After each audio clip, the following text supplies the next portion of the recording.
दिनांक 13 डिसेंबर 2025 रोजी रात्री सुमारे 2 वाजण्याच्या सुमारास मौजे भोरवाडी येडगाव तालुका जुन्नर जिल्हा पुणे गावच्या हद्दीत भीषण अपघात घडला. पुणे नाशिक महामार्गावरील दीपाली फर्निचर मॉलच्या अलीकडे सुमारे 100 मीटर अंतरावर पुणे ते धुळे मार्गावर धावणाऱ्या एसटी बसने रस्ता ओलांडणाऱ्या एका अज्ञात युवकास जोरदार धडक दिली.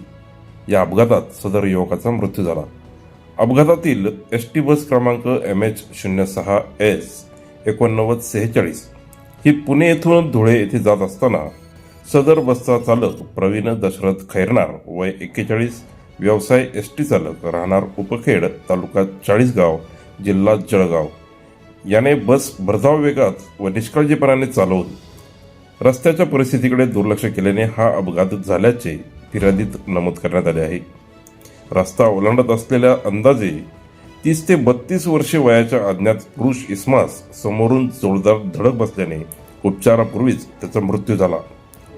या प्रकरणी संबंधित चालकाविरोधात गुन्हा दाखल करण्यात आला आहे. मयताची ओळख पटविण्यासाठी पोलीस तपास सुरू आहे. मयत इसम हा अंदाजे 30 ते 32 वर्षे वयाचा तरुण आहे. चेहऱ्यावर थोडी दाढी व मिशी, अंगात काळ्या रंगाचा टी शर्ट, राखाडी रंगाची पॅन्ट, कमरेला खाकी रंगाचा पट्टा, हाताच्या मनगटावर काळ्या व भगव्या रंगाचा दोरा बांधलेला अशा वर्णनाची जुळणाऱ्या व्यक्तीबाबत माहिती असल्यास संबंधितांनी नारायणगाव पोलीस स्टेशन, तालुका जुन्नर, जिल्हा पुणे येथे संपर्क साधावा.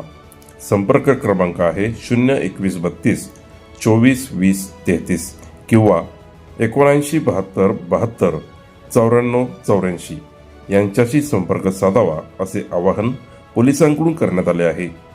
ब्युरो रिपोर्ट, अमर भागवत, ग्राहक समाचार.